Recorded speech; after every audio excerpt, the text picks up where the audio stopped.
Çörek pişirende üzü hiç gülmeyen, birce erine yedirende üzü gülen hanım kız böğün erine koca kalın bir eti tavaya sürttü.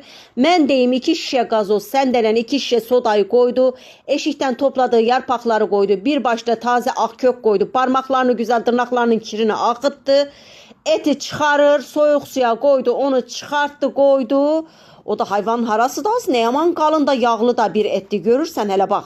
Onu ondan sonra doğradı. Boş tavayı karıştırır ki karası çıksın. Ay senin tepen ölsün. Hele bir de onun kirine bak.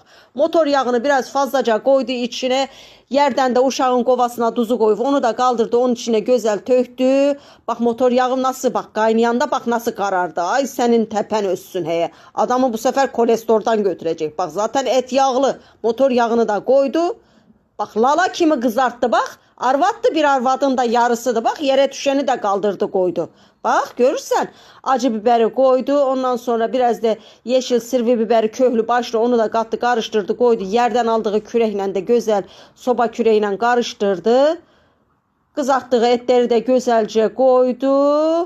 Az yumurta hardan çıktı senin deden ölsün sen de yanına uzan. Ay mındarça kattın karıştı. Hay maşallah kızıma bak ellerini yıkadı.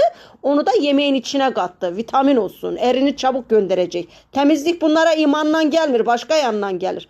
Bak üzü gülür. Adamı öldürecek ya.